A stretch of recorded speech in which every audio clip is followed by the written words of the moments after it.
नमस्कार, वेलकम है, स्वागत है आप सभी का फिर से हमारे इस यूट्यूब चैनल पर जिसका नाम है सीजी कंप्यूटर्स। लगातार जारी है क्लासेस एंशिएंट हिस्ट्री की।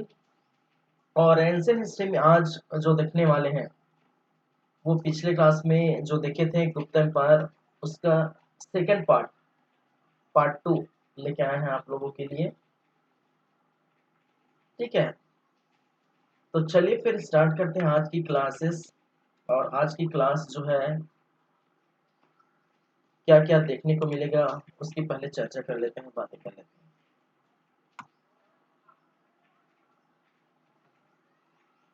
हैं। गुप्त साम्राज्य या गुप्त एम्पायर में हमने बात की थी गुप्तों की परिचय के बारे में कि किस प्रकार से गुप्त वंश का उदय हुआ था, गुप्त साम्राज्य का उदय हुआ था।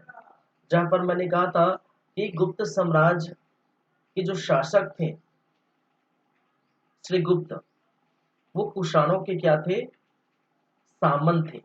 और इन्होंने ही क्या किया था, गुप्त वंश की नींव डाली थी, गुप्त साम्राज्य की स्थापना कहाँ पर, ठीक है, कौशाम्बी में, यूपी के आसपास प्रयाग में कौशाम्बी में इन्होंने क्या किया था, स्थापना कर दी थी।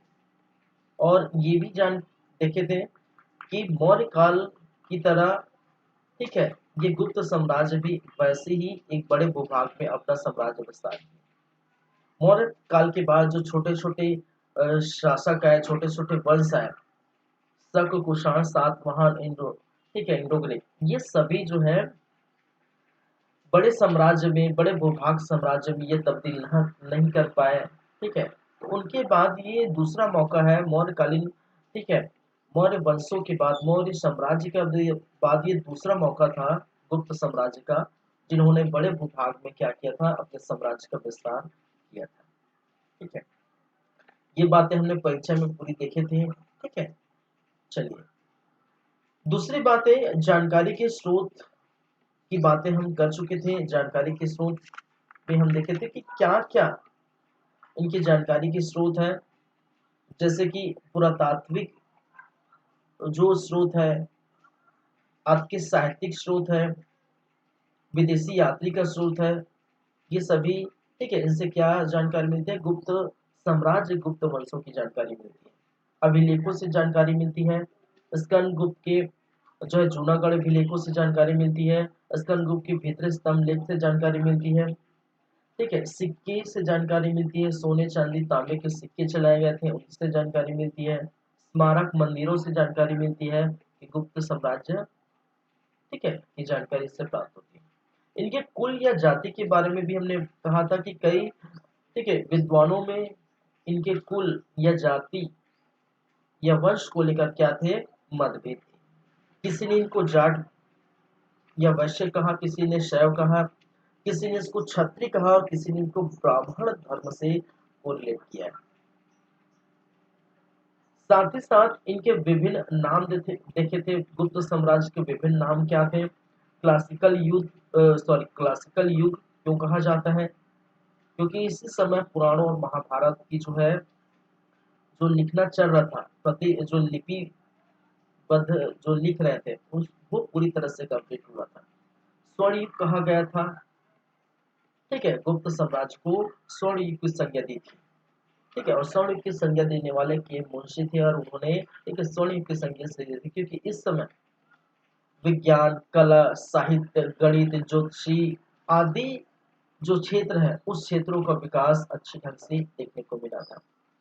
फिर वहीं पर परिवर्तनवादी की जो है, ठीक है, परिवर्तनवादी ये साम्राज्य भी कहा गया था। और परिवर्तनवादी साम्राज्य कहने वाले रोमिला थापर थे, और रोमिला थापर ने इसलिए कहा था क्योंकि इस समय आर्थिक दृष्टि से, सामाजिक दृष्टि से, धार्मिक दृष्टि से, राजनीतिक दृष्टि से, ठीक है, यहाँ पर परिवर्तन देखने को मिला था। और क्या क्या परिवर्तन था वो हम देखेंगे जब इनके अ, जो है गुप्तकालीन प्रशासन देखेंगे, तो सामाजिक जीवन, आर्थिक, धार्मिक जीवन वगैरह देखेंगे तो उसमें आपको पता चल जाएगा। फिर प्रमुख शासकों की बातें हम कर चुके हैं। प्रमुख शासकों में कौन कौन से ऐसे शासक थे, श्रीगुप्त की बारे में हमने जानकारी प्राप्त की थी। जिस समय हमने कहा था श्रीगुप्त के बारे में कि श्रीगुप्त एक ऐसा शासक था जो कुषाणों के सामंत थे, और इन्होंने ही कौशाम्बी में गुप्त वंश की नींव डाली थी। तो प्रथम शासक थे, कहने का मतलब स्थापनाकर्ता कौन है, गुप्त साम्राज्य का, गुप्त के बारे में जानकारी प्राप्त की थी। फिर आदिराज महा और महाराज की उपाधि इन्होंने ही धारण की थी। ठीक है, फिर यहाँ पर हमने ये देखे थे कि मगध पर मंदिर बनवानों के लिए, ठीक है, मगध पर मंदिर निर्माण हेतु इन्होंने 24 गांवों को दान में दे दिए थे। ठीक है, ये बातें हमने बात की थी। तो श्रीगुप्त और घटोत्कच की ज्यादा कुछ खास बातें नहीं थी और ज्यादा कुछ खास बातें नहीं है। और जहां से मैंने कई बार कहा है कि क्वेश्चन यहाँ से क्वेश्चन जो है यहाँ से ठीक से पूछे नहीं जाते हैं। क्वेश्चन आपकी चंद्रगुप्त प्रथम, समुद्रगुप्त, चंद्रगुप्त द्वितीय, कुमारगुप्त, स्कंदगुप्त से, ठीक है, यहाँ से क्वेश्चन। और सबसे अधिक मात्रा में क्वेश्चन विज्ञान, कला, साहित्य, ज्योतिषी, गणित यहाँ से पूछे जाते हैं। ठीक है, गुप्तकालीन प्रशासन से पूछे जाते हैं। ठीक है, ज्यादातर इनमें से क्वेश्चन पूछे जाते हैं। चलिए स्टार्ट करें फिर। तो आज हम देखने वाले हैं थर्ड जो शासक के बारे में पढ़ेंगे, वो है चंद्रगुप्त प्रथम। ठीक है, चलिए थर्ड या तीसरे नंबर का जो शासक है वो है चंद्रगुप्त प्रथम। ठीक है, और चंद्रगुप्त प्रथम जिनका समय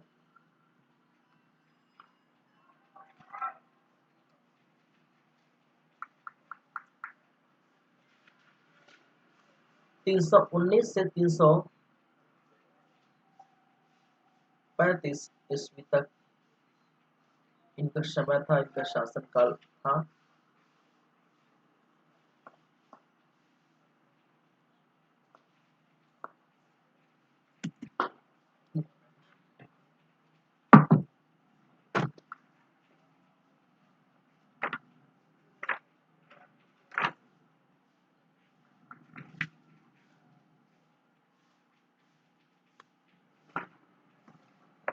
चलिए आगे बढ़िए। ठीक है, तो बातें करते हैं चंद्रगुप्त प्रथम के बारे में, क्या क्या बातें हैं वो हम देखते हैं। चलिए इनकी पहली बातें, चंद्रगुप्त प्रथम गुप्त वंश का वास्तविक संस्थापक कहा गया है। वास्तविक संस्थापक कहा गया है।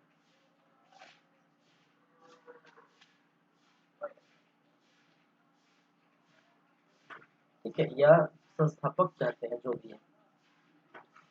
चंद्र प्रथम गुप्त वंश का वास्तविक संस्थापक कहलाए या कहते हैं कहलाए, जो भी है। चलिए वास्तविक संस्थापक कहने का मतलब क्या है। ठीक है, हालांकि हम जानते हैं कि गुप्त वंश की स्थापना श्रीगुप्त ने कर दी थी, लेकिन भाई साहब इसको हम वास्तविक संस्थापक क्यों कहें, क्योंकि श्रीगुप्त के बाद घटोत्कच बने और घटोत्कच के बाद चंद्रगुप्त बने।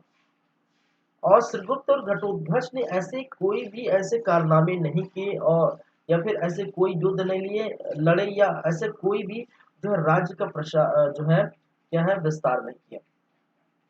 ठीक है, तो इसी कारण हम चंद्रगुप्त प्रथम को वास्तविक संस्थापक कहते हैं। ठीक है, एक चीजें याद रखिए, अगर कोई, ठीक है, दुकान खोल कर रख दिया है, ठीक है, जैसे आपके माता पिता अगर आप, ठीक है, वो दुकान चला रहे हैं, दुकान खोल के रख दिए, ठीक है, वो चला रहे हैं, कैसी बात है।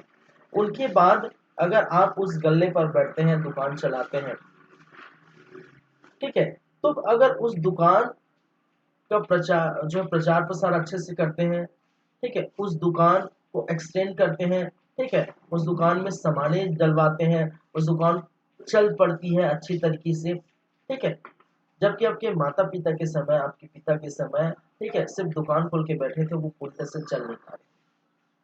तो आपके पिता को हम संस्थापक तो बोलेंगे, लेकिन वास्तविक संस्थापक आप रहेंगे, फिर आपने क्या किया है, दुकान को, ठीक है, आगे बढ़ाया है। विस्तार किया है, एक्सटेंड किया है। तो उसी प्रकार चंद्रगुप्त प्रथम ने साम्राज्य का विस्तार देखने को मिला, इस समय साम्राज्य का विस्तार किया, लेकिन घटोत्कच और श्रीगुप्त थे, वो सिर्फ और सिर्फ ठीक है साम्राज्य का प्रारंभ किए थे, साम्राज्य को की स्थापना की थी, ठीक है, विस्तार पूरी तरह से कर नहीं पाए थे। इसी कारण चंद्रगुप्त प्रथम को इस वंश का वास्तविक संस्थापक कहा जाता है, प्रथम वास्तविक संस्थापक के नाम से जाना जाता है। तो ये याद रखिए, ठीक है। चलिए, पहली बातें। दूसरी बातें इनको उपाधि को लेकर है, इन्होंने उपाधि धारण की थी, ठीक है, और ये महाराजा धीराज की, महाराजा धीराज की क्या उपाधि धारण की थी भाई? महाराजा धीराज की। चलिए, अच्छी बात है भाई। तो श्रीगुप्त ने भी महाराजा धीराज की उपाधि धारण की थी, ठीक है, चंद्रगुप्त ने भी ये उपाधि धारण की। चलिए, अन्य नाम याद रखिए, इनके अन्य नाम भी है। अन्य नाम के रूप में इनको किस नाम से पुकारा जाता है? कैस्कर के नाम से जाना जाता है, ठीक है, क्या किस नाम से जाना जाता है? कैस्कर के नाम से जाना जाता है, ठीक है। ये तीसरी बातें हो गई चंद्रगुप्त प्रथम के बारे में। चंद्रगुप्त प्रथम के बारे में एक अन्य बात है कि इन्होंने गुप्त संवत स्टार्ट किया था, ठीक है, क्या है? गुप्त संवत स्टार्ट किया था। गुप्त संवत क्या है भाई साहब? गुप्त संवत क्या है? गुप्त संवत एक कैलेंडर है, जिन्होंने एक कैलेंडर जारी किया था, जैसे शक, ठीक है, शको ने शक संवत जारी किया था, ठीक है। उसी प्रकार यहाँ पर, ठीक है, गुप्त संवत जारी किया था। गुप्त संवत जो है, ठीक है, कब जारी किया था? एक कैलेंडर है। गुप्त संवत क्या है भाई साहब? एक कैलेंडर है,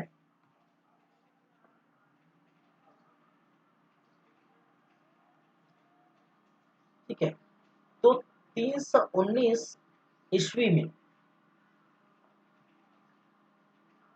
ठीक है, गुप्त संवत, गुप्त संवत नामक कैलेंडर जारी किया, कैलेंडर जारी किया, ठीक है। तो अब जब शक लोग कर रहे हैं शक संवत, तो हम क्यों नहीं करेंगे भाई? ठीक है। तो एक नए जब साम्राज्य का उदय हुआ, चंद्रगुप्त मौर्य जो सॉरी चंद्रगुप्त प्रथम, ठीक है, नए साम्राज्य का जब उदय हुआ चंद्रगुप्त प्रथम, तो ये चाहते हैं कि जैसे मौर्य वंश का बोलबाला पूरे लगभग भारत और भारत के बाहर भी देखने को मिला था, ठीक है, उनको जानते थे, ठीक है। उसी प्रकार चंद्रगुप्त प्रथम चंद्रगुप्त प्रथम का ये मानना था कि वो इनकी राज्य के बारे में भी, ठीक है, इनके राज्य के बारे में, साम्राज्य के बारे में भी पूरी दुनिया को पता चले, ठीक है। इन्होंने एक संवत जारी किया था, जिसको गुप्त संवत कहा गया था। 319 ईस्वी में गुप्त संवत जो कैलेंडर जारी किया था शकों के समान, ठीक है। चलिए, भाई साहब ने, ठीक है, विवाह भी किए थे भाई। शादी विवाह सबका होता है, ठीक है, शादी विवाह, ठीक है, सबका होता है। इन्होंने भी विवाह किया था, और विवाह किससे किया था? लक्ष्मी राजकुमारी कुमार देवी से, ठीक है, किसी कुमार देवी, कुमार देवी, और कुमार देवी क्या थे? लक्ष्मी राजकुमारी, लक्ष्मी राजकुमारी, ठीक है, क्या थे भाई? लक्ष्मी राजकुमारी कुमार देवी से उन्होंने क्या किया था? विवाह किया था, शादी किया था, ठीक है। चलिए, एक चीज है, इस गुप्त संवत, मैं यहाँ लिख देता हूँ, इस गुप्त संवत का जो उल्लेख है, ठीक है, इस गुप्त संवत का जो उल्लेख मिलता है, वो हमें कहाँ मिलता है भाई साहब? गुप्त संवत का उल्लेख जो मिलता है, वो मथुरा अभिलेख से मिलता है, चंद्रगुप्त द्वितीय के मथुरा अभिलेख से, मथुरा अभिलेख, ठीक है, इसके चंद्रगुप्त, ठीक है, चंद्रगुप्त द्वितीय के बारे में हम बात करेंगे। चंद्रगुप्त द्वितीय के मथुरा अभिलेख से क्या मिलता है भाई साहब, इनके गुप्त संबंध के बारे में उल्लेख मिलता है, इनके गुप्त संबंध के बारे में जानकारी प्राप्त होती है। चलिए, हम कहाँ पर थे, विवाह। तो विवाह मैंने कहा सबका होता है, शादी विवाह का सीजन है, ठीक है, नवंबर का महीना है, शादी विवाह का जो सीजन है, तो ये भी कर लिए शादी विवाह, ठीक है। और शादी या विवाह किससे किए, कुमार देवी, लक्ष्मी राजकुमारी कुमार देवी से किए, ठीक है। और कुमार देवी से किए, याद रखिए, इतना प्रेम था, इतना प्रेम था, अगाध प्रेम था भाई साहब, ठीक है। बहुत ही ज्यादा अपने पत्नी से ये प्रेम करते थे, ठीक है, क्या था, बहुत ही ज्यादा प्रेम करते थे अपनी पत्नी से, ठीक है। तो आपने देखे होंगे कई ने तो जो है, ठीक है, किसी ने तो ताजमहल बनवा दिया था अपनी पत्नी के लिए, किसने भाई, शाहजहां ने, ठीक है, किसी ने कुछ और बनवा दिया था। अगाध प्रेम का ये जो है निशानी था।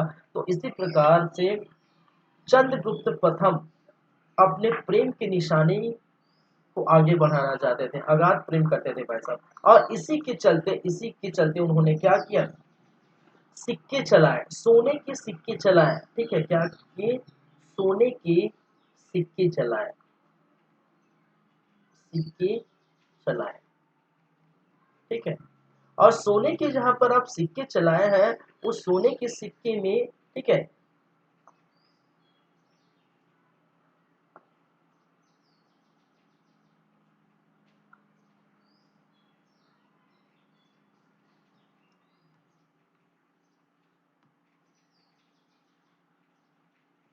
यार,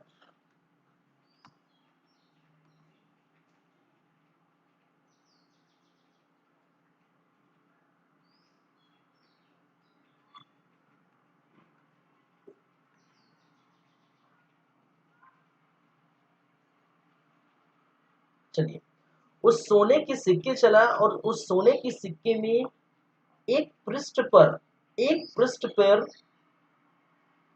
इनका चित्र बना हुआ था, किनका किनका,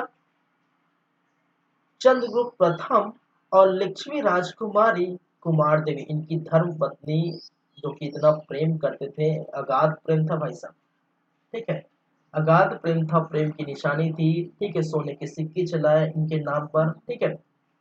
और सोने के सिक्के में एक तरफ क्या लिखा हुआ था, एक तरफ ये है, ठीक है, दोनों के चित्र बने थे एक पृष्ठ पर, ठीक है, दोनों का चित्र अंकित था, दोनों का, ठीक है, दोनों का क्या था, चित्र अंकित था भाई साहब। और दूसरे तरफ, दूसरे पृष्ठ में, अब भाई सिक्के के दो पहलू होते हैं भाई, एक हेड दूसरा टेल। अगर हेड में, ठीक है, दोनों का चित्र मिलेगा, तो टेल में क्या मिलेगा, ठीक है, टेल में मिला है एक नाम गुदवाया गया था, एक नाम लिखवाया गया था, और उसका नाम था, क्या नाम था, लिच्छवी दोहित्र, ठीक है, क्या नाम था, लिच्छवी दोहित्र, लिच्छवी दोहित्र,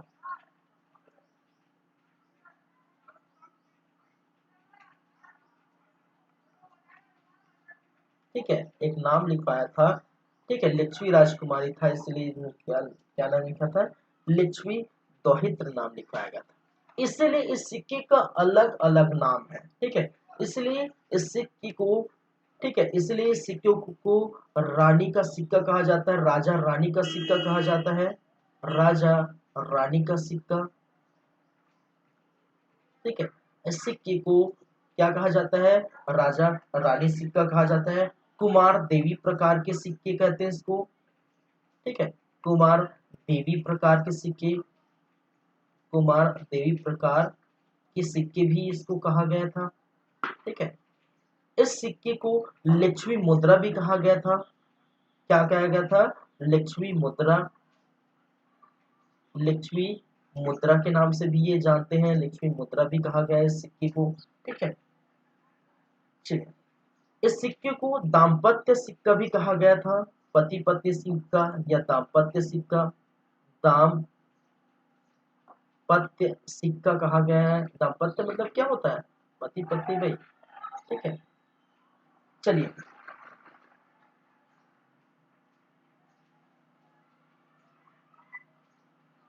तो दाम्पत्य सिक्का कहा गया, इसको राजा रानी का सिक्का कहा गया है, इसको कुमार देवी प्रकार के सिक्के कहा गया, इसको लक्ष्मी मुद्रा भी कहा गया। तो इनके कई नाम है, क्योंकि एक तरफ राजा रानी का चित्र है, ठीक है, और दूसरी तरफ जो नाम गुदवाया है, ठीक है, नाम लिखवाए गए थे, वो क्या थे?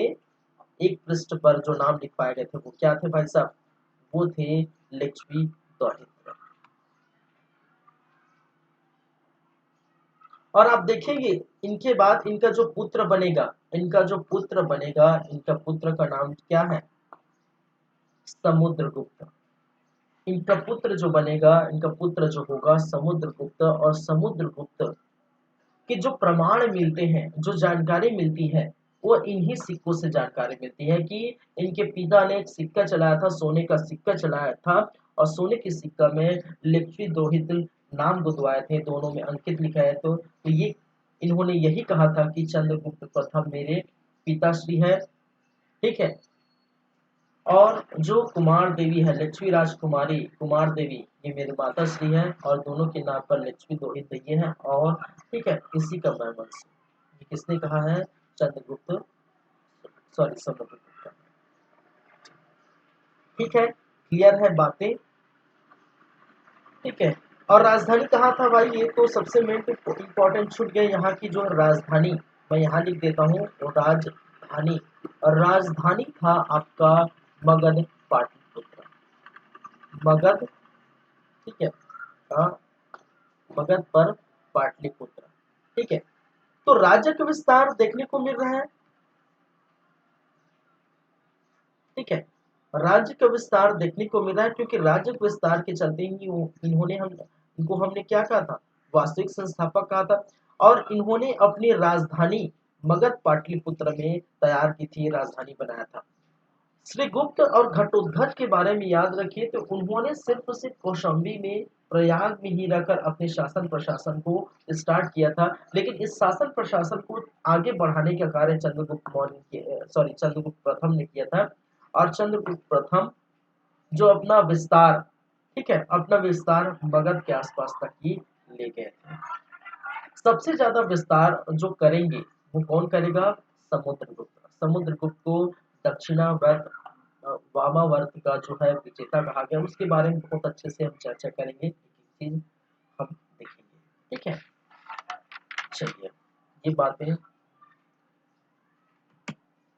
तो भाई साहब अपनी पत्नी से इतना प्रेम करते थे, इतना अगाध प्रेम था अपनी पत्नी से, तो इन्होंने, ठीक है, उनके नाम के सिक्के चला दिए, किसी ने तो ताजमहल बनवा दिए, ठीक है।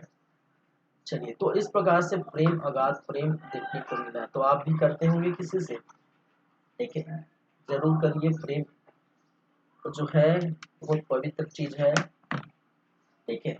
चलिए, लेकिन अगर ये प्रेम अगर श्रद्धा और आफ्ताब के बीच होता, तो श्रद्धा के 35 टुकड़े पृथ्वी पर नहीं मिले होते हैं, ठीक है, ये भी याद रखिए। तो प्रेम अगाध होता है, प्रेम जो पवित्र होता है, इस चीज को लोग समझते नहीं, ठीक है। चलिए, जो भी है, अभी चल रहा है ना हॉट टॉपिक, ठीक है, श्रद्धा और आफ्ताब, ठीक है। चलिए, जो भी है,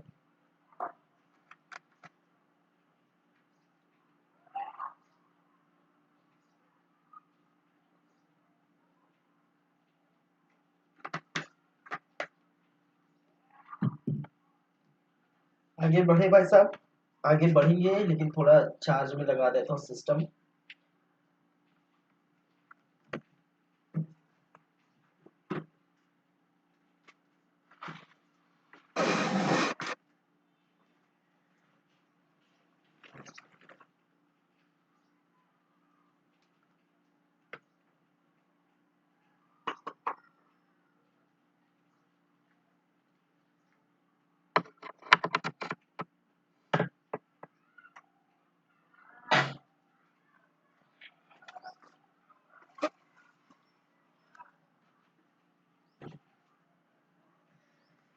चलिए, ठीक है। आगे बढ़े। हाँ, कहाँ पर थे? इन्होंने सब सोने की सिक्के जलाए, अगाध प्रेम करते थे अपनी पत्नी से। ठीक है, करिए भाई प्रेम, करिए अपनी पत्नी से। ठीक है, किसी दूसरी की पत्नी से नहीं। ठीक है ना?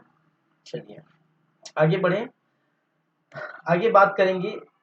अब देखिए, ये चंद्रगुप्त प्रथम जो है, ठीक है, ये ऐसे इंसान थे, ठीक है, इनके पुत्र समुद्रगुप्त थे। तो ये चाहते हैं कि मेरे रहते रहते, ठीक है, मेरे शासन व्यवस्था में, ठीक है, रहते रहते मैं क्या करूं, ठीक है, मैं क्या करूं, मैं अपने पुत्र को, अपने पुत्र को शासक नियुक्त कर दूंगा, शासन सौंप दूंगा, और मैं इस राजपाट से पूरी तरह से संन्यास ले लूंगा। आप टाइमलाइन देख रहे हैं, 319 से 335 तक। ठीक है, तो कितना साल हुआ होगा? ठीक है, 15-16 साल ही राज की, उतनी तक ही शासन की, ज्यादा कुछ शासन नहीं कर रहा, क्योंकि ये बीच में ही क्या है, संन्यास ले लिए। इनके पहले जो घटोत्कच थे, ठीक है, इनके जो है पहले जो क्या थे, श्रीगुप्त से, श्रीगुप्त ने तो 40 सालों तक जो है इन्होंने शासन किया। ठीक है, श्रीगुप्त और जो है घटोत्कच ने, ठीक है, लगभग 35 से 40 सालों तक इन्होंने शासन किया। लेकिन चंद्रगुप्त प्रथम एक ऐसा जो शासक थे, ठीक है, एक ऐसा विनम्र शासक कहा जाता है इनको। ठीक है, एक ऐसा शासक थे, इनको राज्य का विस्तार किया। ठीक है, और कम समय में इतनी उपलब्धि जो है हासिल कर ली, और इतनी उपलब्धि हासिल कर ली गुप्त संवत के चलते, इतनी उपलब्धि हासिल कर ली, ठीक है, कुमार देवी से विवाह करके, ठीक है, इतनी उपलब्धि हासिल कर दी, इनमें एक सोने के सिक्के जारी करके। ठीक है, और इनको वास्तविक संस्थापक कहा गया। ठीक है, तो इतनी उपलब्धि हासिल करने के बाद, राज्य का विस्तार करने के बाद, राज्य का नाम जो है, ठीक है, एक बड़े अक्षरों में लिखवा कर ये छोड़ गए थे।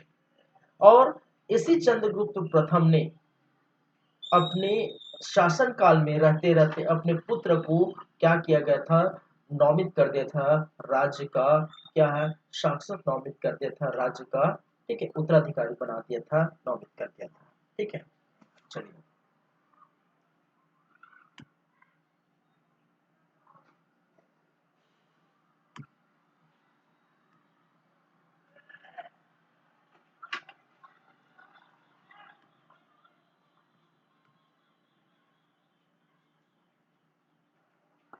चंद्रगुप्त प्रथम ने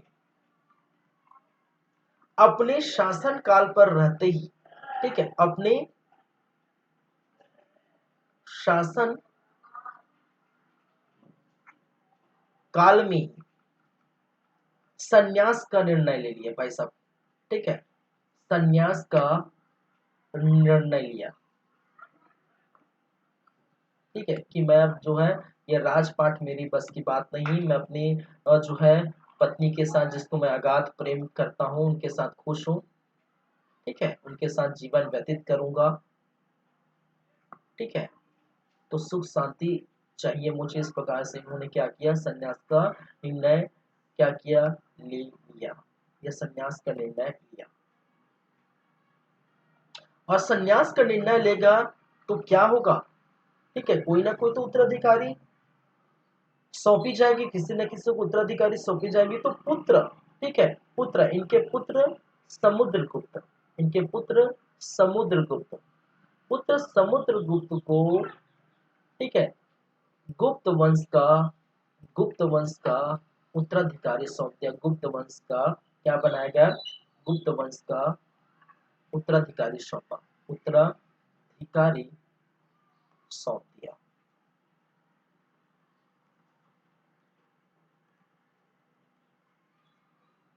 ठीक है, चलिए।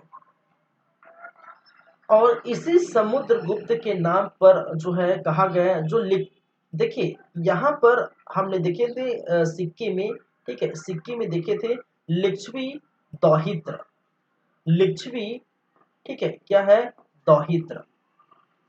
तो लिच्छवी द्रोहित दौहित्र का नाम जो सामने आया है, ठीक है, इसके पहले हमने क्या देखे थे, इसके एक पृष्ठ पर लिच्छवी दोहित्र नाम जो है गुदवाया गया है, और दूसरे पृष्ठ में एक सिक्के के दो पहलू होते हैं, 2 पृष्ठ होते हैं, तो एक पृष्ठ में लिच्छवी दोहित्र नाम गुदवाया गया था, लिच्छवी दोहित्र नाम लिखे गए थे, और दूसरे पृष्ठ में दोनों के चित्र अंकित थे।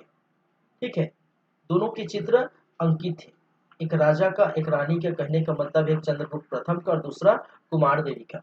तो लिच्छवी दोहित्र कहा जाता है, इतिहासकारों का मानना है कि लिच्छवी दोहित्र जो नाम है वो किसके हैं, वो समुद्रगुप्त के उपनाम है, समुद्रगुप्त को, ठीक है, इनमें क्या दिया है, नाम दिया गया है, ठीक, इनका शक्ल दिया गया है इस नाम से, इसे इसमें सिक्के में।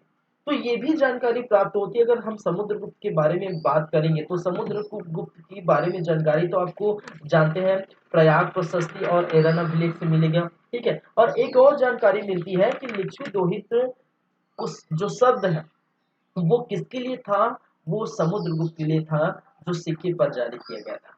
ठीक है, ये बात कई इतिहासकार कहते हैं। चलिए, एक इतिहासकार है जिसका नाम है फादर हेरास, एक इतिहासकार जिसका नाम है फादर हेरास। ठीक है, फादर हेरास।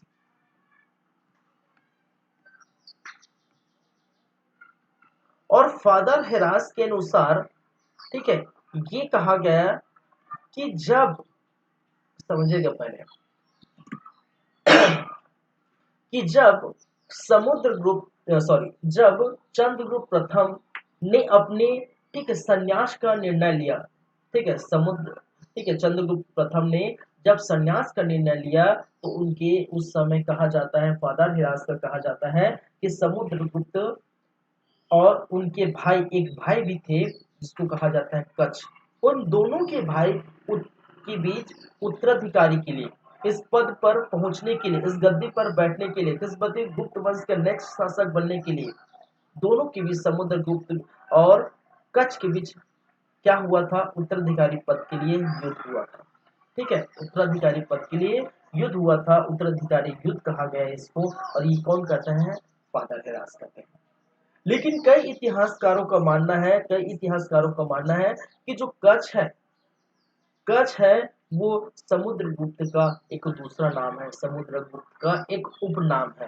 जैसे बोलते हैं ना, किसी का नाम, मान के चलिए किसी का नाम मनीष है, रियल नेम अगर मनीष है, तो घर में क्या बोलते हैं, सोनू, मोनू, गोलू, ठीक है, जो भी बोल देते हैं। उसी प्रकार कहा जा रहा है कि कच्छ और समुद्रगुप्त दोनों के नाम सेम है, जहाँ पर रियल नेम समुद्रगुप्त है और उपनाम उसका कच्छ है, ऐसे कई इतिहासकार बोलते हैं। लेकिन फादर हेरास का ये दावा था, फादर हेरास के अनुसार ये कहा गया है कि समुद्रगुप्त और कच्छ दोनों क्या थे, भाई है, और दोनों के बीच उत्तराधिकारी युद्ध हुआ था इस पद को प्राप्त करने के लिए, ऐसा कहा गया है फादर हेरास ने।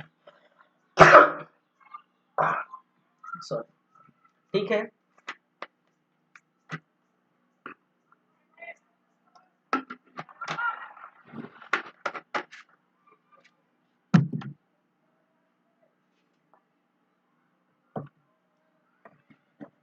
चलिए आगे बढ़ते हैं। चलिए, फादर हिरास के अनुसार क्या कहा गया है कि समुद्रगुप्त एवं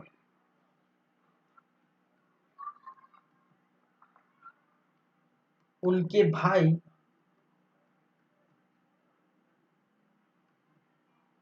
कच्छ के बीच उत्तराधिकारी युद्ध हुए थे, उत्तराधिकारी युद्ध हुए थे। ठीक है, चलिए, और इसी, और कई इतिहासकार क्या कहते हैं, ठीक है, अन्य इतिहासकार का मानना है, जो अन्य इतिहासकार के अनुसार, ठीक है, अन्य इतिहासकारों के अनुसार,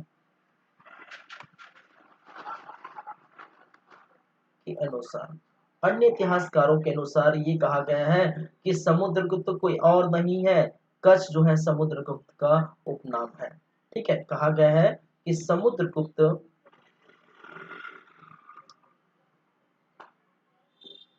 ठीक है,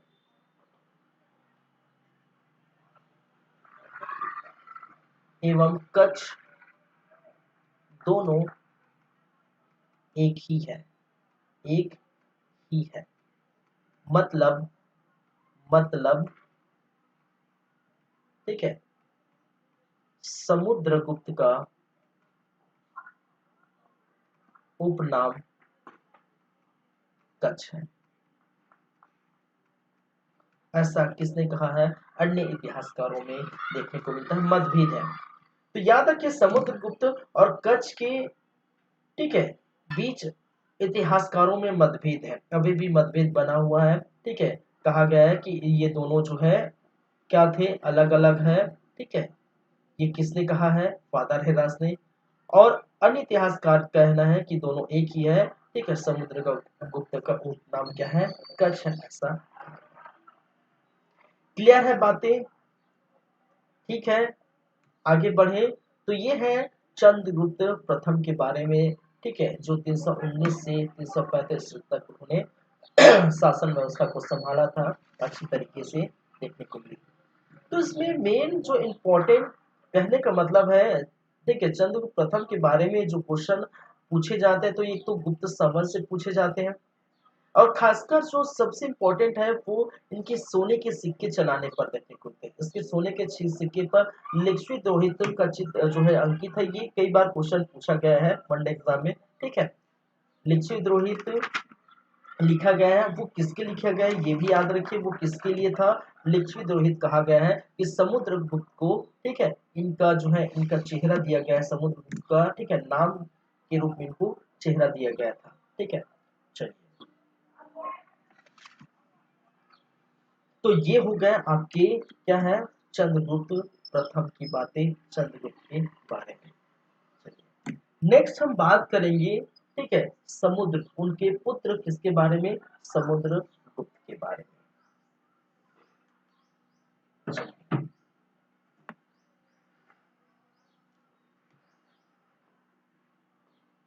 तो ये भी हो गया, ये भी हो गया, और हम देखेंगे नेक्स्ट समुद्रगुप्त।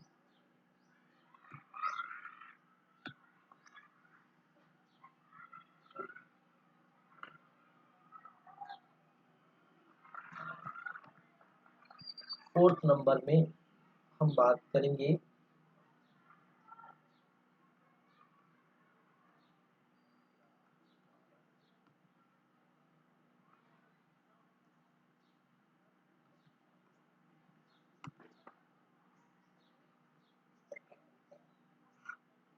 समुद्रगुप्त, जो कि 335 ईस्वी से लेकर 380 ईस्वी तक ये शासन व्यवस्था पर रहे थे, इस साम्राज्य को संभाला था और बहुत अच्छी तरीके से संभाला था भाई साहब। इनका विस्तार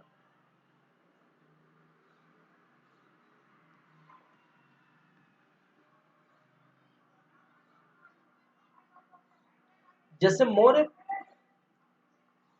वंश में जो अशोक ने काम किया था, लगभग उसी प्रकार गुप्त वंश में समुद्रगुप्त ने किया था। राज्य का विस्तार, ठीक है, राज्य का विस्तार बहुत अच्छे से देखने को मिलेगा, वो हम देखेंगे। ठीक है, चलिए, इस समुद्रगुप्त के अंतर्गत बहुत सारी बातें हम करेंगे, और बहुत सारी बातें में वो क्या क्या बातें हैं, ठीक है, वो हम पहले देख लेते हैं।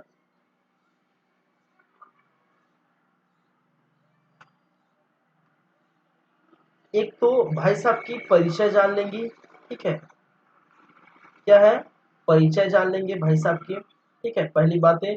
दूसरी बातें, इनके जानकारी के स्रोत, हमें इनकी जानकारी के स्रोत कहाँ, ठीक है, क्या है, जानकारी के क्या है, स्रोत। ठीक है, एक तो परिचय जान लेंगे, और दूसरा क्या है, जानकारी के स्रोत। और जानकारी के स्रोत आप जानते ही हैं, एक आपको देखने को मिलता है प्रयाग प्रशस्ति से। ठीक है, किससे मिलता है?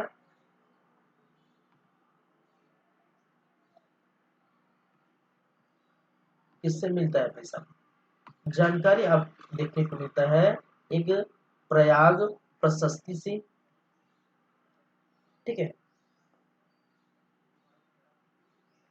और दूसरी जानकारी के स्रोत हिरन अभिलेख से। ठीक है, क्या है, एरन अभिलेख से, ये हम देखेंगे। चलिए चलिए तीसरे नंबर पर हम बात करेंगे इनकी जो है कुछ उपाधियों के बारे में। भाई साहब की क्या क्या उपाधियां इनको मिली थी, उपाधियां प्राप्त हैं। फिर इनकी मुद्राओं पर हम चर्चा करेंगे। ठीक है, विभिन्न प्रकार की मुद्राएं देखने को मिलती। ठीक है, इनकी मुद्राओं पर भी जो है चर्चा करेंगे। फिर लास्ट में अंत में ठीक है समुद्रगुप्त के विजय अभियान की बात करेंगे। ठीक है, इनके विजय अभियान, विजय अभियान। ठीक है, क्या है इनके विजय अभियान।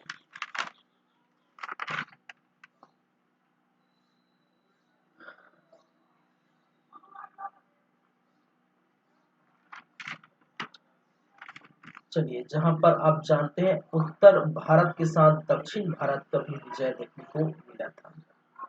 ठीक है, उत्तर भारत का विजय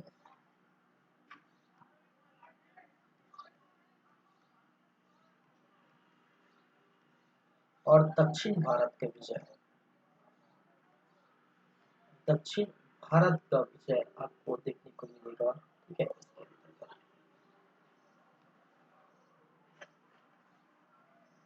ठीक है।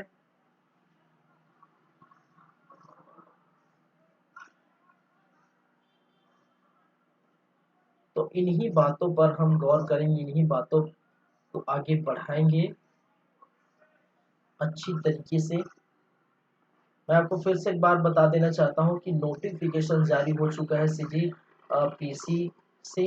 ठीक है, 189 पोस्ट आ चुके हैं। तो अब तैयारी जो है में फिर जाइए, क्योंकि समय बहुत कम है।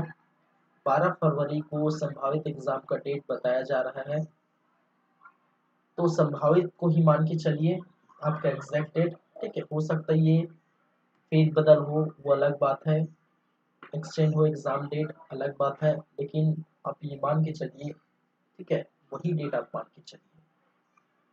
ठीक है, चलिए तो जनवरी तक आपका ये तो खैर दिसंबर में ही खत्म हो जाएगा, दिसंबर पूरा चलेगा, क्योंकि इसके बाद हमें पूरा मिडाइवल देखना है। ठीक है, मॉडल देखना है, तो ये तो लगभग 40 वीडियो इसका बनेगा ही, जाहिर सी बात है। मिडाइवल का 50 वीडियो लगभग बन सकता है, मॉडल और मिडाइवल का 50-50 वीडियो मान के चलिए। तो टोटल लगभग पूरे इतिहास का 150 वीडियो से कम नहीं बनने वाला। ठीक है, तो 150 वीडियो आपको उपलब्ध हो जाएंगी। तब तक धीरे धीरे से आप जो है देखते रहिए। इस प्रकार से हमारा यूट्यूब चैनल जारी रहेगा सीजी कंपेयर्स रायपुर से। ठीक है, चलिए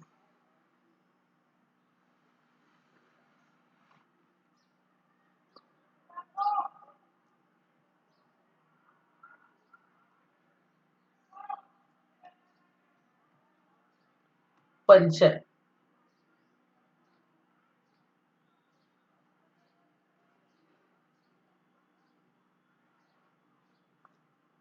परिचय के बारे में बात करें, ठीक है, तो राज्यभिषेक हुआ था भाई साहब का, राज्यभिषेक।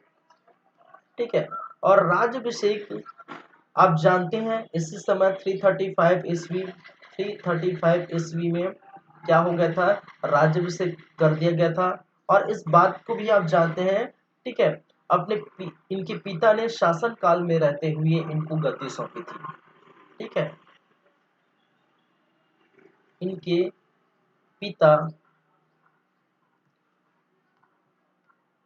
तो आप देख लेते हैं पिता कौन है भाई, चंद्रगुप्त प्रथम,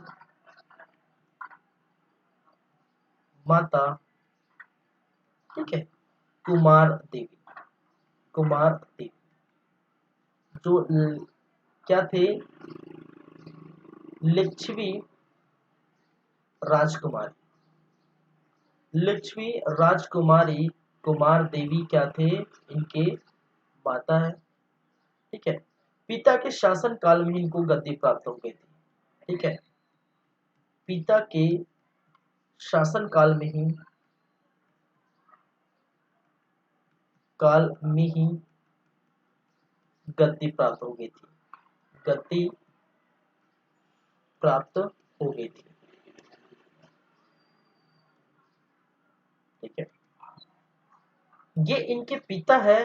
ठीक है, इनके जानकारी की स्रोत, ठीक है, क्या है, ये इनके क्या है, पिता है। और इनकी जो जानकारी है कि हम कैसे बताए भाई कि चंद्रगुप्त का जो पिता है, सॉरी, समुद्रगुप्त जो पिता है वो क्या है, चंद्रगुप्त है। ठीक है, वो कैसे जानकारी प्राप्त हो, तो जानकारी प्राप्त हमें कहाँ से पता चलता है, वो इसी से पता चलता है, किससे, इनके बनाए गए सोने के सिक्के से। ठीक है, इनके बनाए गए क्या, सोने के सिक्के से हमें क्या मिलता है, जानकारी प्राप्त होती है, जानकारी प्राप्त चलता है।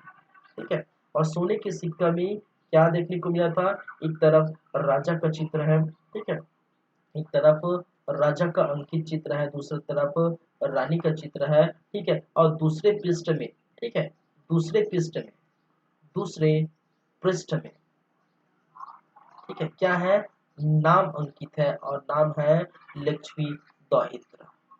क्या है,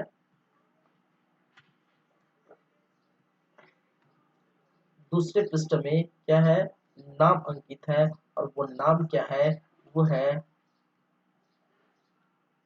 लक्ष्मी दौहित्र। ये आप जानते हैं। और लिच्छवी दोहित्र, ठीक है, किसको संबोधित कर रहा है, ये लिच्छवी दोहित कोई और नहीं, वो है समुद्रगुप्त है। क्या है, समुद्रगुप्त को लिच्छवी दोहित का शकल दिया है, लिच्छवी दोहित नाम का चेहरा इनको, ठीक है, प्रदान किया गया है। तो ऐसा कई इतिहासकार ऐसा कहते हैं। ठीक है, चलिए, तो इनकी जानकारी हमें कहाँ से मिलती है, इनकी जानकारी इनके पिता कौन है, ठीक है, इनकी जानकारी जो है किससे मिलती है, इन्हीं सिक्कों से इनकी जानकारी मिलती है। किससे मिलती है, सिक्के, ठीक है, सिक्के से, सोने की सिक्के से। ठीक है, सोने की सिक्के से क्या मिलती है, इनकी जानकारी मिलती है, जिसमें एक तरफ राजा, एक तरफ अभी जस्ट बताया। ठीक है, तो परिचय में इनका भी यहाँ आ जाएगा भाई, जाहिर सी बात है, ये भी आप लिख सकते हैं। ठीक है, चलिए, इस वंश का, इस वंश का, ठीक है, सबसे क्या है, प्रतापी शासक है। ठीक, इस वंश का क्या है, सबसे प्रतापी शासक कौन है भाई, कौन है, समुद्रगुप्त।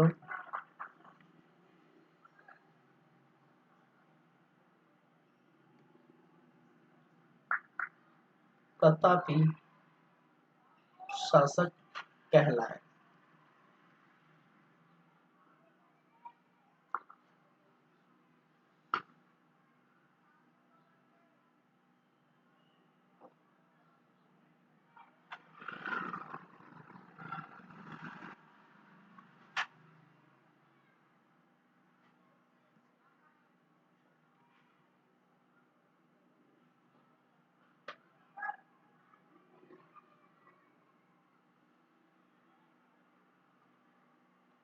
चलिए, ठीक है, आगे बढ़े, आगे की कहानी बात करें। ठीक है, ये हुआ इनके परिचय कुछ।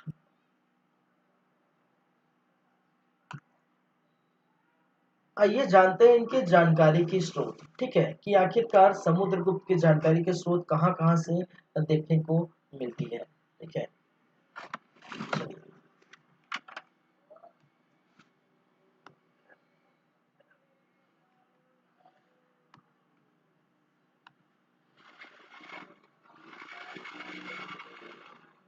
जानकारी की स्रोत।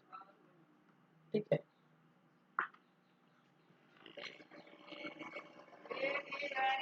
चलिए, एक तो जानकारी के स्रोत हमें मिलती है किससे भाई साहब, आप जानते हैं, जस्ट मैंने अभी बताया, किससे, प्रयाग प्रशस्ति से। किससे, प्रयाग प्रशस्ति।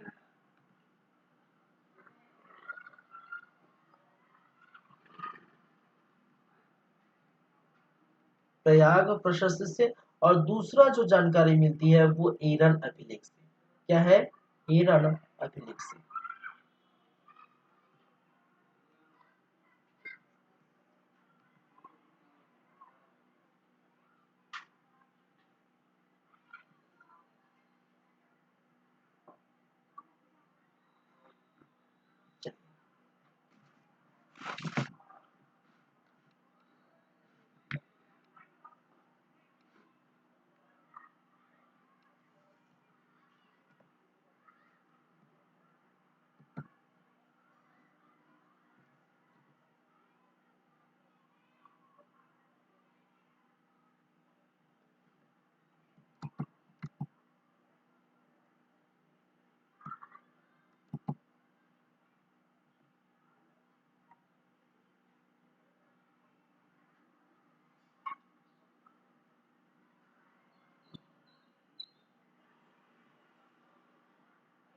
चलिए ठीक है।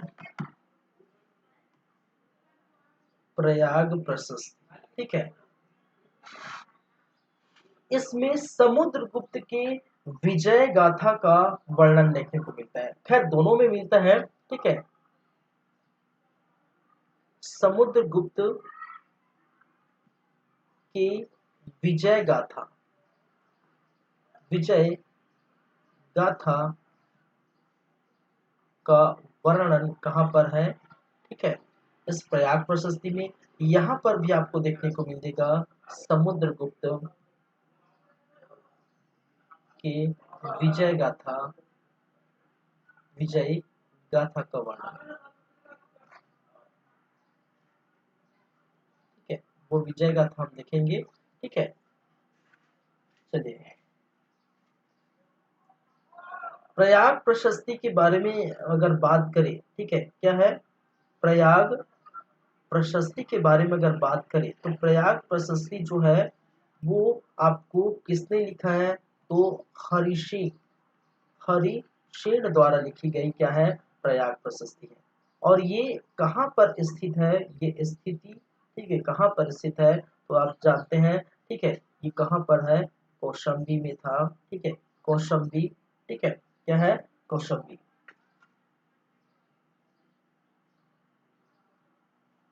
ठीक है। और उसको बाद में, ठीक है, प्रयाग प्रशस्ति जो अशोक के द्वारा यहाँ पर देखने को मिलता है, यहाँ पर रखे गए थे। बाद में, ठीक है, इसको प्रयाग में लाया गया, और प्रयाग में लाने का कार्य जो किया है वो अकबर के समय, ठीक है, अकबर ने इसको क्या किया गया था? प्रयाग में लाया गया था, ठीक है, प्रयाग में स्थित कराया गया था, ठीक है। चलिए, तो एक इसके रचनाकार, रचनाकार तो आप जानते हैं, ठीक है, रचनाकार तो है हरिशेख, हरिशेन। लेकिन इनके वो जो लेखक हैं, लेखक है उसको क्या कहा जाता है? तिल भट्ट कहा जाता है, तिल भट्ट के नाम से ये जाना जाता है, ठीक है। चलिए, और जो भाषा थी वो संस्कृत भाषा में लिखे गए थे। किस भाषा में लिखे गए थे? संस्कृत भाषा में लिखे गए थे, ठीक है। तो, तो प्रयाग प्रशस्ति, प्रयाग का मतलब है क्या होता है? वो जगह है, वो स्थान है, ठीक है, यूपी के आसपास जो स्थान है, प्रयाग। प्रशस्ति का मतलब है प्रशंसा करना, ठीक है। प्रशस्ति का मतलब है प्रशंसा करना। तो प्रयाग प्रशस्ति, ठीक है, प्रयाग नामक स्थान पर एक प्रशस्ति लिखी गई थी, ठीक है, जहां पर प्रशंसा की गई थी, खासकर किसकी? अशोक के बारे में प्रशंसा की गई थी, अशोक की उनकी विजय गाथा के बारे में बताया था, ठीक है, और अन्य के बारे में भी जानकारी मिलती है, ठीक है। ये थी प्रयाग प्रशस्ति। वहीं पर हम बात करें एरन अभिलेख से, ठीक है, तो एरन अभिलेख में समुद्रगुप्त की विजय गाथा का वर्णन मिलता है। अगर हम एरन अभिलेख की तरफ चले, एरन अभिलेख, ठीक है, और एरन अभिलेख, ठीक है, तो ये किसके है भाई? भानुगुप्त के एरन अभिलेख है। क्या है? भानुगुप्त के एरन अभिलेख है। ये कहाँ पर स्थित है? ये मध्य प्रदेश, ठीक है, विदिशा। कहाँ पर? विदिशा, ठीक है, एमपी पर, ठीक है, कहाँ पर? मध्य प्रदेश, विदिशा में स्थित है, बिया नदी के किनारे। किसके? बियना नदी, नदी के किनारे आपको देखने को मिलता है क्या भाई साहब, हिरण अभिलेख। ठीक है, इसमें समुद्रगुप्त की कुछ संज्ञा दी गई थी, यहाँ समुद्रगुप्त को। ठीक है, समुद्रगुप्त, इस हिरण अभिलेख में समुद्रगुप्त को क्या, समुद्रगुप्त, चलिए ईडन अभिलेख में समुद्रगुप्त को क्या क्या कहा गया है। एक तो इस समुद्रगुप्त को, ठीक है, कुबेर की संज्ञा दी गई थी। क्या है, कुबेर की संज्ञा, कुबेर की संज्ञा। ठीक है, इस ईडन अभिलेख में देखने को मिला था। ठीक है, इसको इंद्र के समान पराक्रमी भी कहा गया। ठीक है, इनको क्या कहा, इंद्र के समान, इंद्र की समान पराक्रमी, पराक्रमी। ठीक है, हिरण अभिलेख में इसको इंद्र के समान पराक्रमी कहा गया है, कुबेर की संज्ञा है। वरुण की तरह दयावान कहा गया इसको। ठीक है, वरुण की तरह, वरुण की तरह दयावान इसको कहा गया है भाई। ठीक है, वरुण की तरह दयावान, दया दिखाने वाला दयावान कहा गया है। और वहीं पर यम के समान, ठीक है, दंड देने वाला कहा गया है, यम के समान दंड देने वाला कहा गया है, दंड देने वाला कहा गया। ठीक है, तो इनको कुबेर की संज्ञा दी गई, इनको इंद्र के समान पराक्रमी कहा गया, वरुण की तरह दैवान कहा गया, और यम के समान दंड देने वाला भी कहा गया। ये किसमें कहा गया है भाई, ये किसमें कहा गया है, ये एरन अभिलेख में कहा गया है। ठीक है, लेकिन फ्लीट, एक नाम याद रखिए, मैं इस तरफ लिख देता हूं, लेकिन, ठीक है, फ्लीट, फ्लीट एक ऐसा इतिहासकार है जो इस अभिलेख को क्या करते हैं, मना करते हैं। ठीक है, इस अभिलेख, ठीक है, फ्लीट एक ऐसा इतिहासकार है कि इस अभिलेख को क्या करते हैं, ठीक है, मना करते हैं, इस जानकारी को खंडित करते हैं। ठीक है, इस अभिलेख की जानकारी को नहीं मानते, नहीं मानते। ठीक है भाई, अब जब नहीं मानेंगे तो आपको तर्क देना पड़ेगा। ठीक है, ठीक है, किसी चीज को नहीं मानेंगे तो उसका कारण तो देना पड़ेगा। तो फ्लिंट एक ऐसा इतिहासकार थे, एक ऐसा इतिहासकार था, तो इन्होंने ये अभिलेख, एरर अभिलेख को फालतू बोलते थे। भाई साहब ये फालतू है यार, तुम लोग लिख तो दिए, बहुत फालतू है। ठीक है, एरर अभिलेख में ऐसा कुछ जो है था नहीं, आप लोग लिख दिए। क्योंकि इस लिखे गए अभिलेख में, ठीक है, लिखे गए अभिलेख में और चंद्रगुप्त की जो तिथि है, उनके समय है और अभिलेख की समय में, दोनों में, ठीक है, दोनों का समय अलग है। उन्होंने कहा कि चंद्रगुप्त की तिथि का समय और अभिलेख लिखने का समय, दोनों का समय अलग है, और अलग है तो ये कैसे मुमकिन है कि एरन अभिलेख में लिखी हुई बातें जो समुद्रगुप्त के बारे में लिखी है, वो जानकारी स्पष्ट है, वो सही है, वो ऑथेंटिक है। ठीक है, तो फ्लीट क्या करते हैं, ये दावा करते हैं। ठीक है, फ्लीट एक ऐसा इतिहासकार है, उन्होंने दावा किया है कि ऐसे अभिलेख को मैं नहीं मानता, ऐसे अभिलेख में जो जानकारी प्राप्त है समुद्रगुप्त के बारे में, वो गलत है, वो सही नहीं। क्योंकि समुद्रगुप्त की जो तिथि है, समुद्रगुप्त का जो समय है और एरन अभिलेख का समय है, दोनों का समय में बहुत ही फर्क है, दोनों के समय में बहुत ही अंतर है। ठीक है, क्लियर है बातें।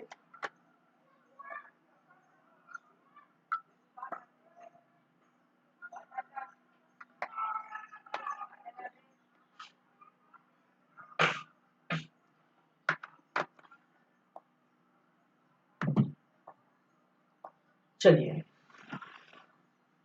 तो जानकारी के स्रोत हो गए, हम इसके बारे में जान गए कि समुद्रगुप्त के बारे में हमने जानकारी प्राप्त कर ली कि क्या क्या, ठीक है, इनको, ठीक है, कहा गया, किस प्रकार से बातें हुई थी। चलिए,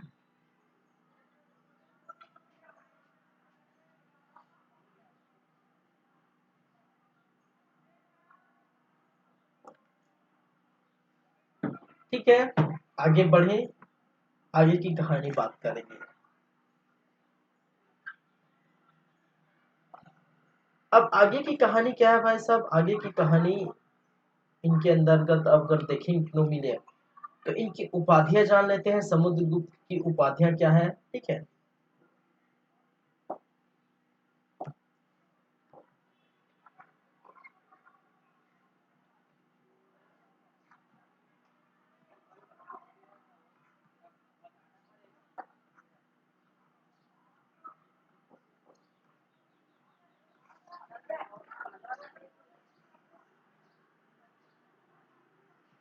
चलिए ठीक है, समुद्रगुप्त की उपाधियां हम जान लेते हैं, इनके बारे में हम पढ़ लेते हैं। जाहिर सी बात है, उपाधि मिली है तो पढ़ लेंगे। एक उपाधि जिसको आप जानते हैं, आप बहुत अच्छी तरीके से जानते हैं, बहुत अच्छी तरीके से वाकिफ है, ठीक है।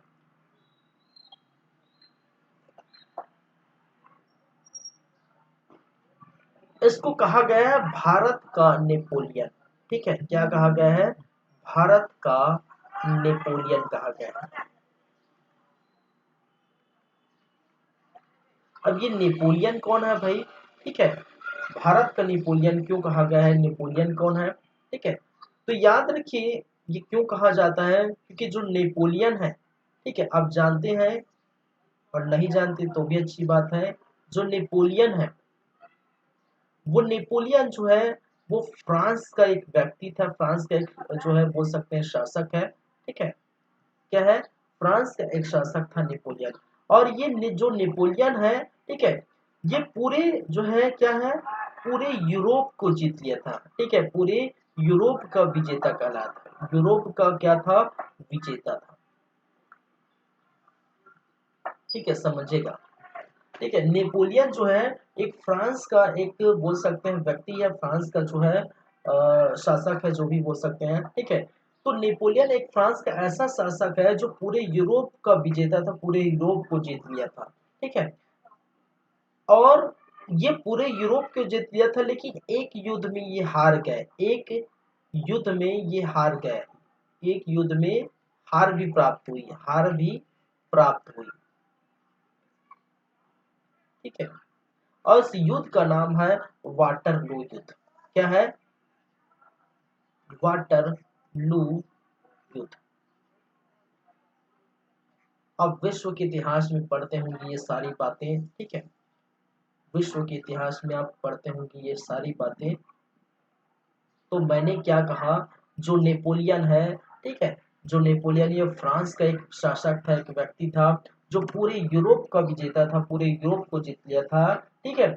एक युद्ध में, हालांकि इसको एक युद्ध में हार मिली थी, और उस युद्ध का नाम था वाटरलू युद्ध, ठीक है। उस युद्ध का नाम था वाटरलू युद्ध, ठीक है।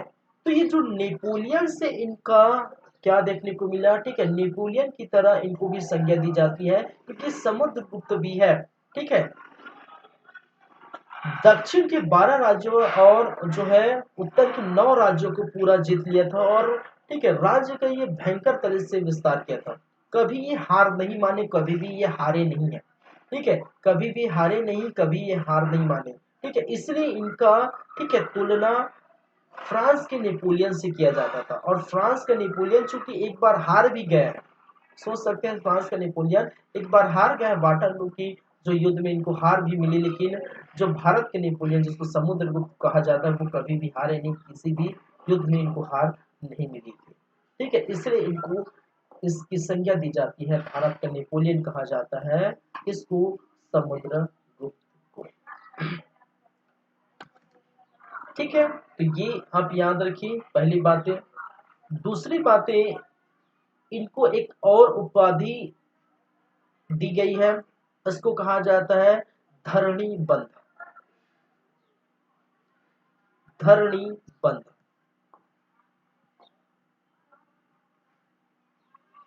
धरणी बंध कहने का मतलब है धरती को बांधने वाला, ठीक है, क्या है, धरती को बांधने वाला,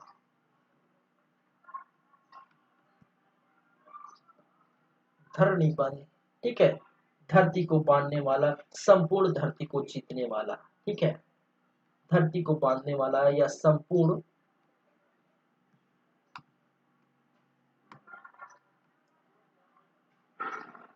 धरती को जीतने वाला,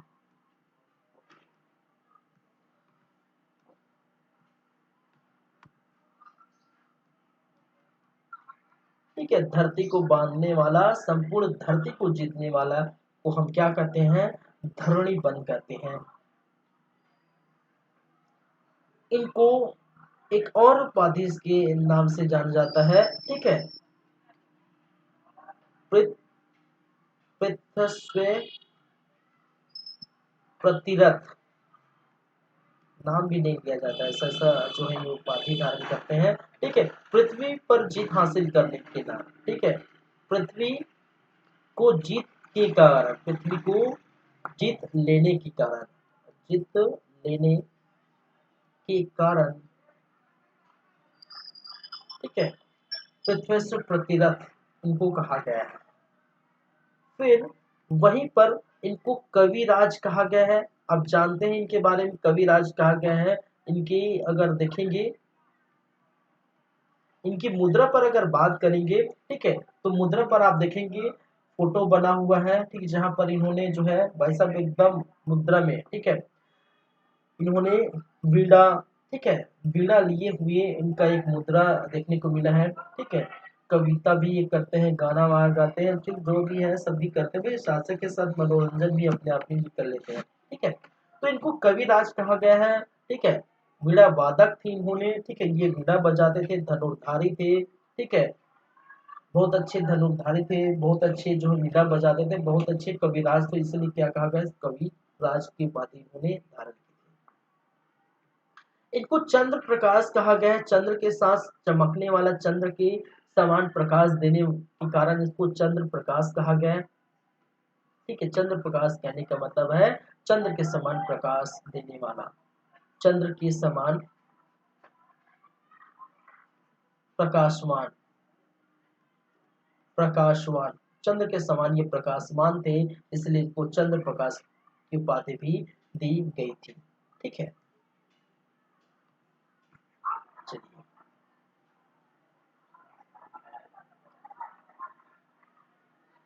इसको शक विधों का जो है, ठीक है, इसको सत, सत मतलब क्या होता है, 100, 100, ठीक है, 100, सत मतलब 100, सत युद्धों का विजेता भी कहा गया है, सत युद्धों का क्या कहा गया है, विजेता भी कहा गया है, ठीक है,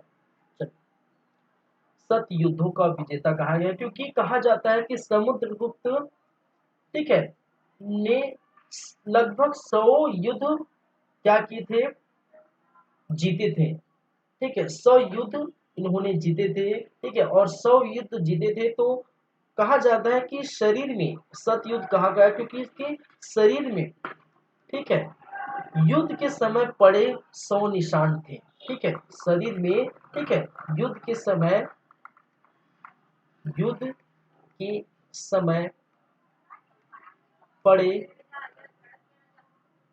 क्या थे, 100 निशान थे, निशान थे, ये तो भाई, तो फिर ये तो बहुत बड़ा आदमी है, ठीक है, मतलब 100 बार इन्होंने सहे हैं, मतलब हर युद्ध में ये वार सहे हैं, ठीक है, और हर बार ये बच के निकल जाते थे, ठीक है, इतना बड़ा पराक्रमी था, इस शरीर में, ठीक है, युद्ध के समय जो पड़े 100 निशान है, वो क्या बयां करते हैं कि ये सत विजेता है, ठीक है, 100 युद्धों का विजेता कहलाए, ठीक है,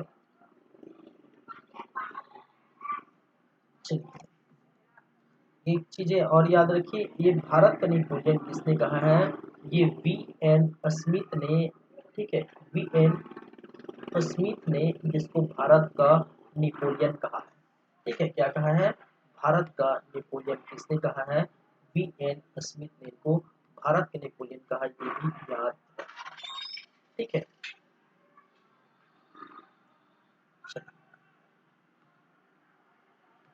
क्लियर है बातें?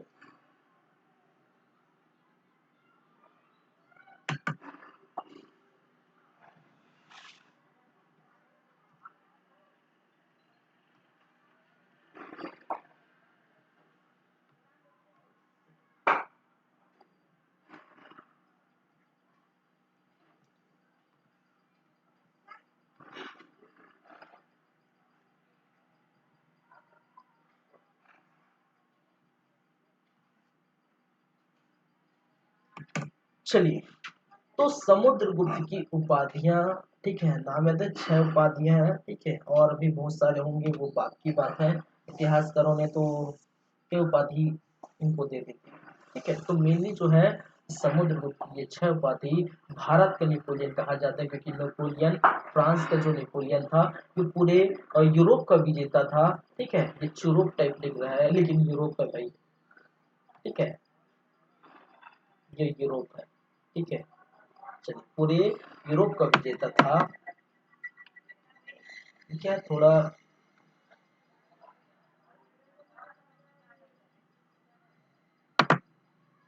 ठीक है, धरती को बांधने वाला, संपूर्ण धरती को जीतने वाला, पृथ्वी प्रतिरथ, जो पृथ्वी को जीतने वाला कविराज, ठीक है, कविता गाने के कारण, ठीक है,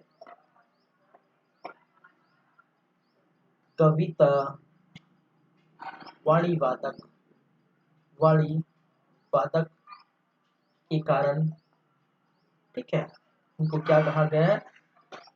कविराज कहा गया है।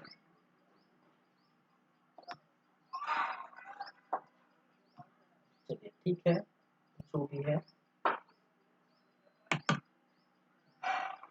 ओके, ठीक है भाई, आगे बढ़े, आगे चले। अब बात करेंगे इसकी, समुद्रगुप्त की उपाधि हो गई, ठीक है, इनकी जो है समुद्रगुप्त की, ठीक है।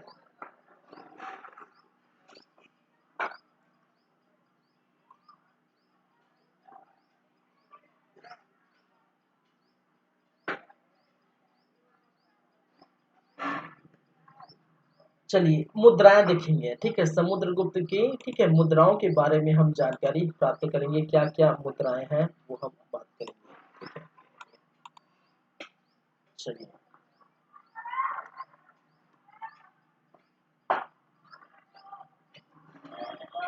समुद्रगुप्त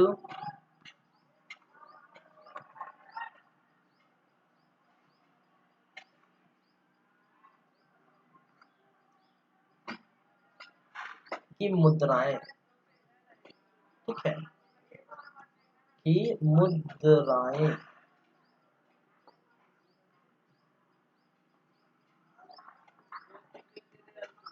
चलिए, क्या क्या मुद्रा है इनकी हम बात कर लेते हैं।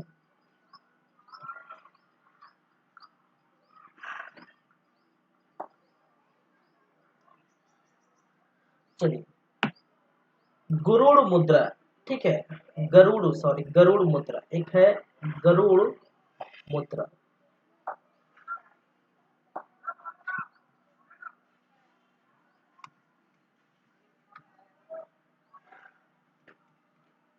गरुड़ मुद्रा, तो इसमें गरुड़ का चित्र अंकित है, ठीक है, इसमें मुद्रा में गरुड़ का चित्र अंकित है, गरुड़ का चित्र अंकित,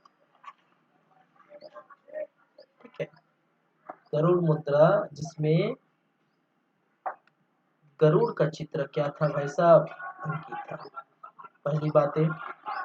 दूसरी बात है, परशु मुद्रा, इसको, ठीक है, एक और मुद्रा जो है परशु मुद्रा कहा गया है, और परशु मुद्रा इनके विजय की जानकारी देता है, ठीक है। ये मुद्रा इनके विजयों की जानकारी देता है,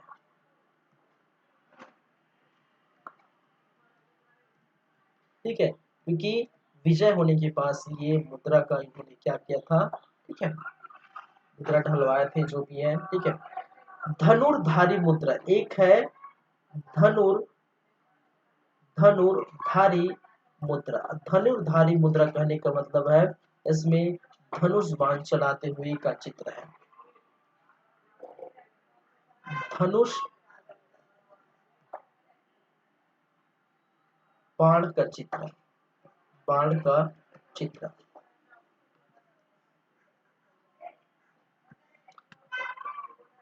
तो मुद्रा में धनुष बाण का चित्र।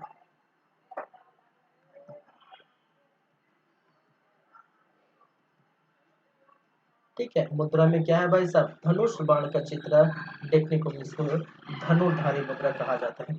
वीणा वादक मुद्रा, ठीक है, एक है जस्ट मैंने भी कहा वीणा बजाते थे भाई साहब, पोज ली हुई, आप जो जैसे बोलते हैं ना पोज लिए हुए गिटार बजा के फोटो खिंचाते हैं। ठीक है, वीणा वादक वादन मुद्रा, एक है वीणा वादन मुद्रा, और वीणा वादन मुद्रा जहाँ पर वीणा बजाते हुए, ठीक है, चित्र। मुद्रा में वीणा बजाते हुए चित्र,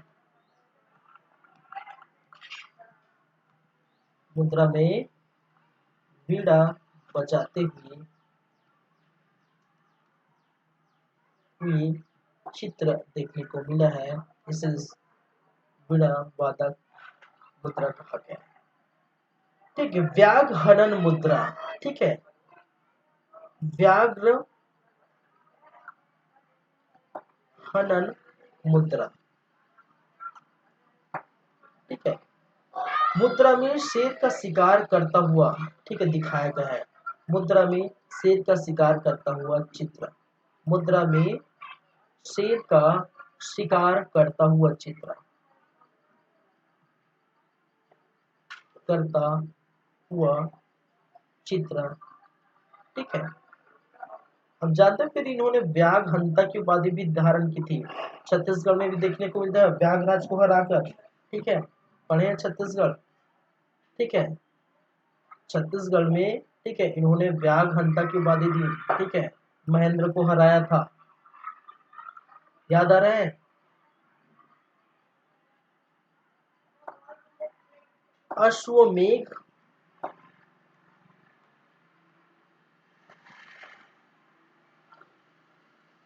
अश्वमेघ पराक्रम मुद्रा, अश्वमेघ पराक्रम मुद्रा। ठीक है, अश्वमेघ की जानकारी मिलती है, अश्वमेघ यज्ञ की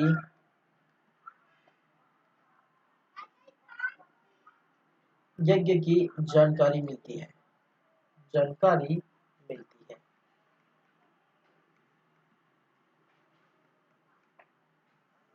चलिए,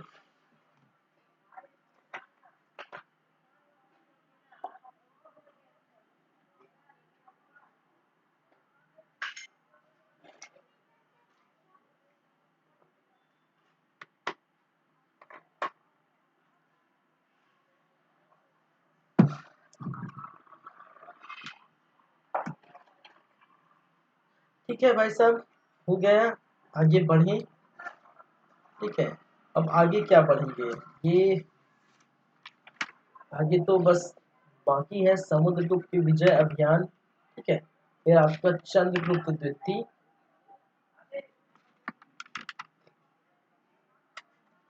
रामगुप्त, कुमारगुप्त, स्तनगुप्त।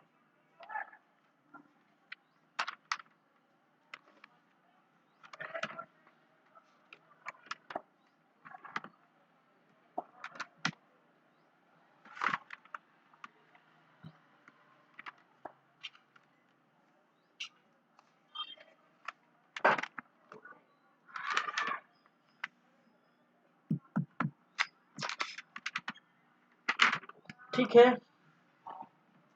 तो ठीक है भाई, चलते हैं फिर, कहाँ चलेंगे।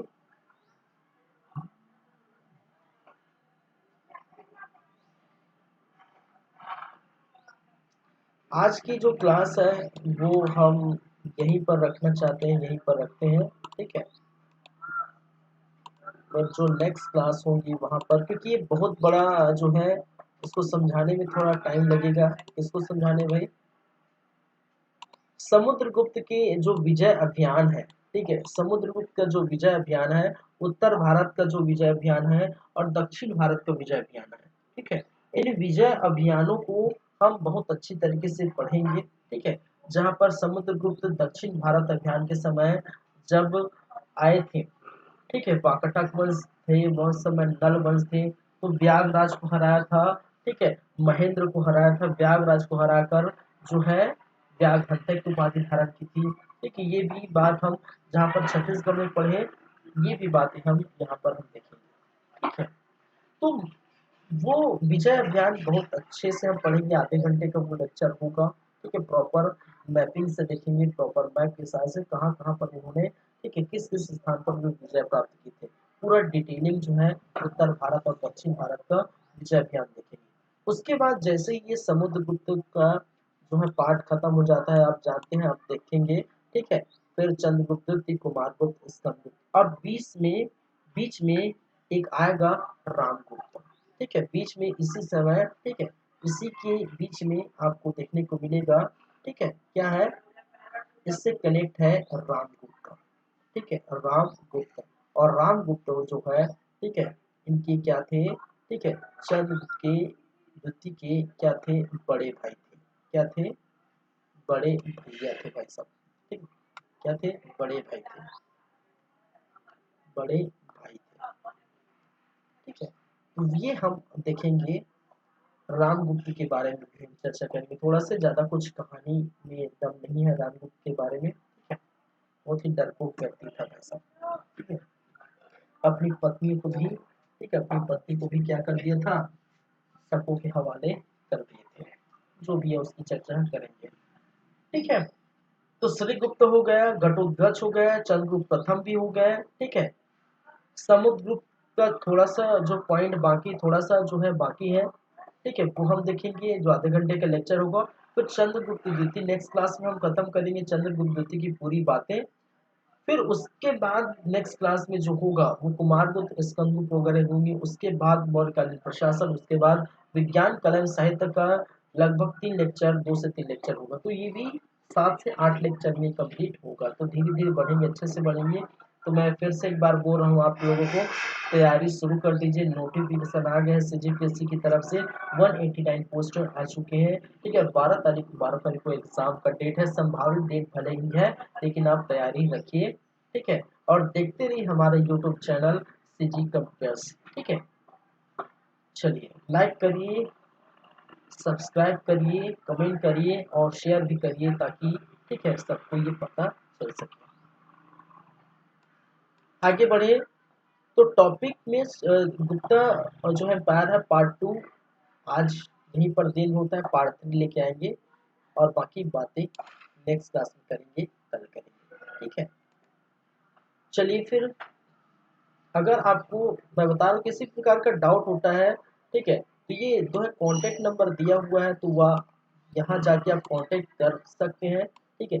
या फिर मुझे यूट्यूब में आप जो है कमेंट करिए, ठीक है, जहाँ पर जो क्लासेस जारी है, क्लासेस चल रही है, वहाँ आप कमेंट करिए, ठीक है। चलिए, तो पूछ सकते हैं, अगर पर्सनली दिखना चाहते हैं तो आप जो है मुझे इस नंबर पर भी कांटेक्ट कर सकते हैं, ठीक है।